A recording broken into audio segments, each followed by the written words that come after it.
ولا الحماية. ناظرین، دو اہم ترین پیش رفت ہوئی ہیں جو اسرائیل کے خلاف محاذرائی کا اشارہ دے رہی ہے۔ ایک تو براہ راست اسرائیل پر بڑے پیمانے پر حملہ ہوا، اور دوسرا ایک بہت بڑا اتحاد بننے جا رہا ہے جو اسرائیل کے خلاف بڑی کارروائی کر سکتا ہے۔ اس اتحاد میں سعودی عرب، ایران، چین اور حتیٰ کہ امریکہ بھی شامل ہو سکتا ہے۔ پہلے آتے ہیں بموں کی برسات کی طرف۔ اتنی شدید گرمی میں لوگ برسات کا انتظار کر رہے ہوتے ہیں کہ حماس اور ان کے بریگیڈ القسام نے اسرائیل پر بموں کی برسات کر کے ایک بار پھر سے ثابت کر دیا کہ حماس منظم ہے اور اسرائیلی فوج آج بھی خوف میں مبتلا ہے۔ حماس کی اسکریمنگ القسام بریگیڈ نے بڑی تعداد میں تل ابیب پر راکٹوں سے حملے کیے ہیں۔ تل ابیب اسرائیل کے بڑے شہر کے ساتھ ساتھ بڑا تجارتی مرکز بھی ہے جسے القسام بریگیڈ نے اتوار کے روز نشانہ بنایا ہے۔ اسرائیلی فوج تل ابیب پر اس تازہ راکٹ حملے کے بارے میں کہا ہے کہ اس نے راکٹوں میں کئی کو تل ابیب میں ہدف تک پہنچنے سے پہلے ہی روک دیا گیا۔ تاہم معلوم ہوا کہ اسرائیلی فوج اور اس کا آئرن ڈوم نامی دفاعی سسٹم سب راکٹوں کو نہیں روک سکا، جس کی وجہ سے بڑے پیمانے پر تباہی ہوئی۔ اسرائیلی فوج کے مطابق بہت سے روکے گئے، جبکہ مقامی لوگوں کا کہنا ہے کہ انہوں نے کم از کم 15 دھماکے سنے ہیں اور انفراسٹرکچر کو نقصان پہنچا ہے۔ القسام بریگیڈ نے ٹیلی گرام پر اپنی ایک پوسٹ میں لکھا، ہم نے تل ابیب میں صہیونیوں کے اہداف کو بڑی تعداد میں راکٹوں سے نشانہ بنایا اور یہ فلسطینی شہریوں کے اسرائیلی فوج کے ہاتھوں قتل عام کے جواب میں کیا گیا۔ دوستو، جب اسرائیل خود معلومات لینے میں کامیاب ہوا تو اس کے بعد اسرائیل نے دعویٰ کیا کہ حماس نے غزہ پر اسرائیل کی فضائی، سمندری، زمینی جارحیت کے 7 ماہ سے زیادہ کا عرصہ گزر جانے کے بعد غزہ سے تل ابیب پر راکٹوں کی بوچھاڑ کی ہے، جس کے نتیجے میں تل ابیب تک فضائی حملوں کے سائرن بجائے گئے۔ ادھر عرب ٹیلی ویژن الجزیرہ نے رپورٹ دی کہ تل ابیب پر راکٹ حملے نے اسرائیلی فوجی کارروائی پر سوالیہ نشان اٹھا دیا ہے، کیونکہ حماس کے حملے کے اعلان کے ساتھ منسلک کچھ تصاویر میں دکھایا گیا کہ کچھ راکٹ رفح شہر کے مشرقی حصے سے داغے گئے ہیں، جو اس سرحدی گزرگاہ کے انتہائی قریب ہے، جو گزشتہ 18 دنوں سے اسرائیلی فوج کے قبضے میں ہے، جو ثابت کرتا ہے کہ رفح کے اس علاقے پر اسرائیلی قبضہ نام نہاد ہے۔ دوستو، اسرائیلی قابض افواج اس علاقے میں جارحانہ کارروائیاں جاری رکھے ہوئے ہیں۔ انہوں نے واضح اعلان بھی کر دیا تھا کہ اس علاقے کا مکمل کنٹرول حاصل کر لیا ہے اور اس سارے علاقے سے حماس کے جنگجوؤں کا بھی صفایا کر دیا ہے۔ الجزیرہ کے مطابق اچانک دیکھا گیا ہے کہ اس مخصوص علاقے سے راکٹوں کی بوچھاڑ کی گئی، جس کے بعد اسرائیلی دعووں اور بیانات پر ایک بڑا سوالیہ نشان اٹھا دیا گیا۔ دفاعی تجزیہ کاروں کا کہنا ہے کہ اسرائیل ایک بار پھر راکٹ حملوں کو رفح میں فوجی آپریشن کے لیے جواز کے طور پر استعمال کر سکتا ہے۔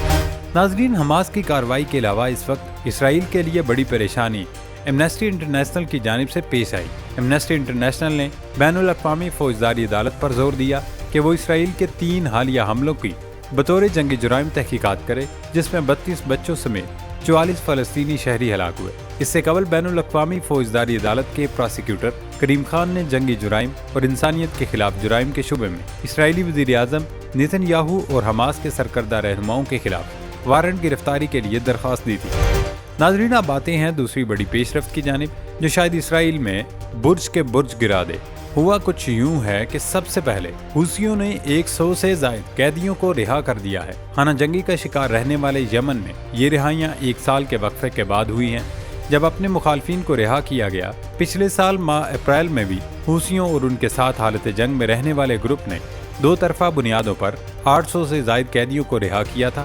اس وقت دونوں طرف کے قیدیوں کو رہا کیا گیا تھا، تاہم اب حوثیوں کی طرف سے یہ 113 افراد کی رہائی یک طرفہ بنیادوں پر کی گئی ہے۔ یمنی خانہ جنگی کے دوران 1,50,000 یمنی شہریوں کی ہلاکت ہوئی۔ یہ کسی بھی جنگ زدہ علاقے میں سب سے زیادہ ہلاکتوں کی تعداد اور انسانی تباہی رہی ہے۔ اب حوثی باغی یمنیوں کے ساتھ مل کر کچھ بڑا کرنے جا رہی ہے۔ یہ حوثی ایرانی حمایت یافتہ ہیں۔ یوں یمن، ایران اور حوثی بڑا اتحاد بنا رہے ہیں، لیکن اس اتحاد میں ابھی بہت کچھ ہے۔ قصہ کچھ یوں ہے کہ سال 2021 میں جب ابراہیم رئیسی اسلامی جمہوریہ ایران کے صدر منتخب ہوئے تو ان کی تقریب حلف برداری میں مزاحمتی محور کے رہنماؤں کے ایک گروپ نے بھی شرکت کی تھی اور انہیں اگلی صف میں بٹھایا گیا تاکہ کیمرے انہیں نمایاں انداز میں دکھا سکیں۔ مزاحمت کا محور کہلوانے والوں میں لبنان، فلسطین، یمن، عراق اور حتیٰ کہ بحرین کے رہنما بھی شامل تھے۔ یہ ایک پیغام تھا کہ یہ دڑے ایک ہارڈ پاور کے طور پر ایران کے مفادات کے لیے کام کرتے ہیں۔ ایران جو مقاصد سفارتی ذرائع سے حاصل نہیں کر سکتا، وہ ان کے ذریعے سے حاصل کیا جاتا ہے۔ خاص طور پر ریاست سے باہر کی طاقتوں کے ذریعے مفادات کا حصول ایران کی روایتی پالیسی ہے۔ اور ایران کے ساتھ جڑے گروپ اور قوت مشترکہ مفادات کے حصول کے لیے ایران کے ساتھ مل کر کام کریں۔ آج ابراہیم رئیسی اس دنیا میں نہیں اور ان کی جگہ ایک نئے عبوری صدر محمد مخبر نے لے لی ہے۔ صرف یہی نہیں بلکہ مزاحمتی قوتوں کے قریب سمجھے جانے والے وزیر خارجہ حسین امیر بھی ہیلی کاپٹر حادثے میں ہلاک ہو گئے تھے۔ دوستو، رئیسی اور حسین امیر دو ایسے افراد تھے جو اسلامی انقلاب کی اقدار پر گہرا یقین رکھتے ہیں۔ سپریم لیڈر علی خامنائی کے احکامات کی تعمیل کرتے ہیں۔ پڑوسی عرب ممالک کے بارے میں اپنے موقف کی وجہ سے انہیں سپریم لیڈر کا وفادار سپاہی بھی سمجھا جاتا تھا۔ اس کے غیر ملکی جماعتوں اور ایران کی وفادار تنظیموں کے ساتھ قریبی تعلقات تھے اور حالیہ مہینوں میں وہ دن رات رابطہ کاری کے لیے سرگرم تھے۔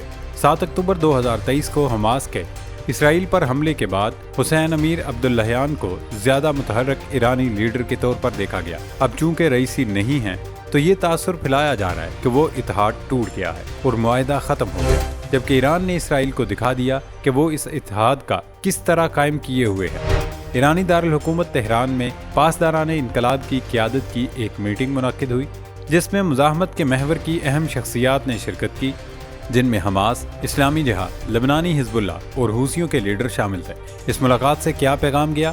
غالباً مقصد اس بات کی تصدیق کرنا ہے کہ مزاحمتی محور کا معاہدہ نہیں ٹوٹا اور ابراہیم رئیسی اور امیر حسین عبداللہیان کی عدم موجودگی اگرچہ ایک بہت بڑا نقصان ہے، اس کے باوجود محور مستحکم ہے اور ایران کے ساتھ ان کی ہم آہنگی برقرار ہے، کیونکہ یہ بین الاقوامی اتحاد ملیشیا اور ہتھیاروں کے تعاون پر مبنی ہے۔ اس سے کوئی فرق نہیں پڑتا کہ کوئی عہدیدار موجود ہو یا نہ ہو۔